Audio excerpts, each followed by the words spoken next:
I drive the No. Xiaomi. We flew one from Shanghai to Chicago, and I've been driving it for 6 months now, and I don't wanna give it up. Lui, c'est Jim Farley, le patron de Ford.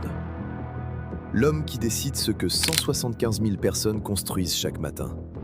Et la voiture qu'il refuse de rendre, ce n'est pas une Ford. C'est une voiture fabriquée par la même boîte qui fait ton téléphone.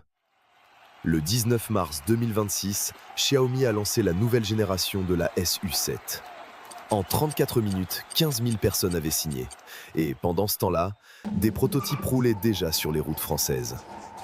28 000 €, 680 chevaux, 900 km d'autonomie. Et pas un seul concessionnaire en Europe. Voici comment un fabricant de téléphones est en train de choquer l'industrie automobile. 680 chevaux, double moteur, transmission intégrale, le 0 à 100 en 3 secondes 8. Mesuré sans triche. Architecture électrique à 897 volts et une recharge de 10 à 80% en 12 minutes. En 12 minutes, tu récupères assez d'autonomie pour relier Paris à Marseille. Ça, c'est la version max de la Xiaomi SU7. Et au-dessus d'elle, il y a la Ultra, celle qui détient le record du Nürburgring pour une voiture électrique de série. Mais le vrai choc, ce n'est pas celle-là. Le vrai choc, c'est la version d'entrée de gamme. 320 chevaux, 22 000 tours par minute, 752 volts. Une architecture que la génération précédente réservait uniquement au haut de gamme. Environ 550 à 600 km d'autonomie, recharge en 20 minutes. Le prix de la standard, environ 28 000 €. En Europe, à ce tarif-là, tu achètes un SUV thermique bien équipé. Maintenant, regarde ce qu'on te vend aujourd'hui en concession. Une Tesla Model 3 démarre à 36 990 € en France. Une BMW i4 commence au-delà de 64 000 €. La SU7 est estimée entre 35 000 et 40 000 € à son arrivée sur le continent. Moins cher que la Tesla. 2 fois moins cher que la BMW, avec plus d'autonomie que les deux.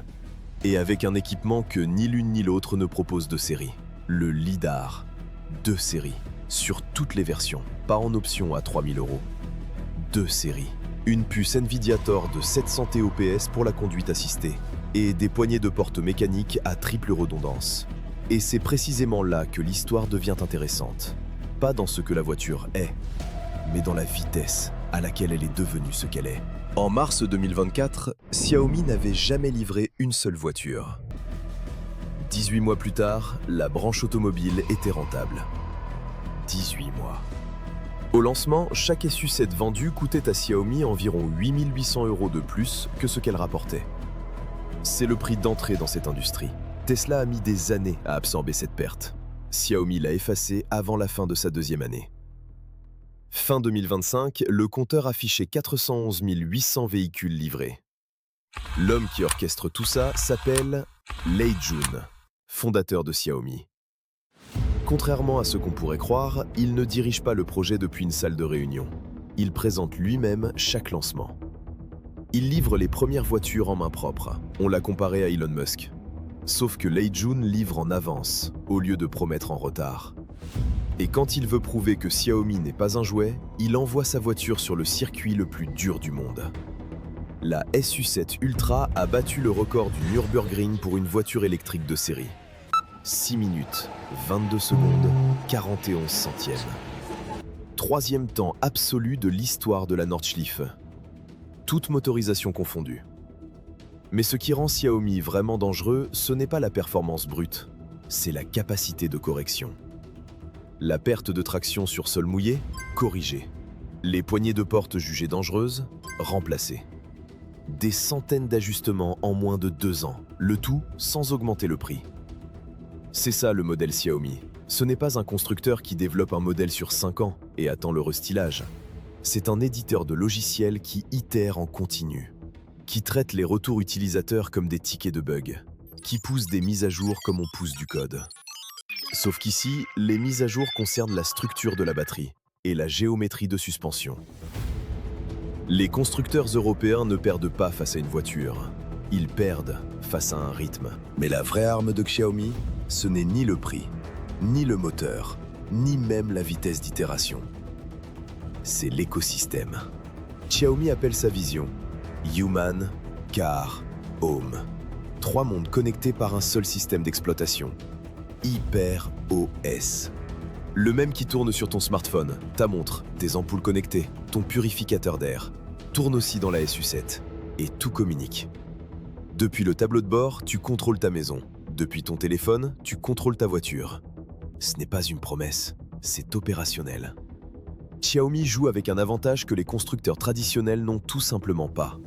700 millions d'utilisateurs actifs. La voiture s'intègre dans une vie numérique qui existe déjà. Aucun constructeur européen ne peut offrir ça. Volkswagen n'a pas d'écosystème, Stellantis non plus. Xiaomi, lui, est déjà dans ta poche, à ton poignet, dans ta cuisine et dans ton salon. La voiture, c'est la pièce manquante d'un puzzle déjà assemblé. Dans l'habitacle, ça se voit, des points de fixation magnétique alimentés à 27 watts. Tu branches une tablette, une GoPro et tout se synchronise. Et des détails que personne n'aurait osé imaginer. Accroche une peluche capybara sur le rétroviseur et le personnage de l'écran central se transforme en capybara. Loutre, chat, oiseau, chaque peluche a son avatar numérique. C'est absurde. Mais c'est exactement le point. Xiaomi ne pense pas la voiture comme un produit industriel. Il la pense comme un objet vivant de ton quotidien. Ce qui rend cette voiture redoutable, ce n'est pas le 0 à 100. C'est le fait qu'elle sait déjà qui tu es quand tu montes dedans. Alors, pourquoi l'Europe ne panique-t-elle pas? Parce qu'il y a des murs, et ils ont un prix. Premier mur, la douane. Depuis fin 2024, l'Union européenne applique des droits de douane renforcés. Le taux standard de 10% est complété par une surtaxe de 20,7%. En cumulé, près de 31% de taxes. Ajoutez la TVA française à 20% et les coûts de transport, le prix d'une SU7 en Europe passerait de 28 000 à une fourchette entre 35 000 et 40 000 euros. C'est encore très compétitif. Mais le choc psychologique s'atténue. Deuxième mur, la recharge. En Chine, Xiaomi utilise un standard différent de l'Europe. Sans adaptation native, un simple adaptateur bride la puissance.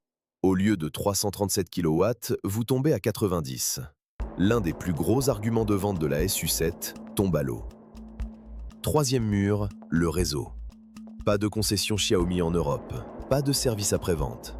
Construire un maillage commercial sur un continent entier coûte des milliards et prend des années. Et sans production locale, la SU7 sera privée du bonus écologique français, un levier qui oriente massivement les achats. Sur le papier, ces murs semblent solides, sauf qu'il faut regarder ce qui se passe sur le terrain, en ce moment même, parce que la SU7 n'a pas attendu le lancement officiel pour apparaître en Europe. En Allemagne, un importateur parallèle vend déjà la SU7 sur le continent. Le prix ? Entre 73 000 et 98 000 euros.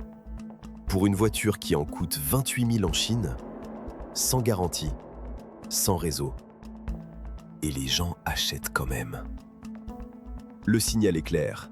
Des acheteurs sont prêts à payer le triple du prix chinois pour avoir cette voiture maintenant. Et pendant ce temps-là, Xiaomi prépare le terrain. Cette semaine, au moins 6 prototypes ont été repérés sur les routes européennes, en France, en Pologne, aux Pays-Bas. L'un d'entre eux a été photographié en train de charger sur le parking d'un Lidl en France.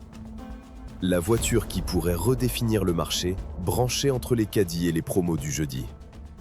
Tous ces prototypes sont équipés de capteurs de calibration. Xiaomi ne découvre pas l'Europe.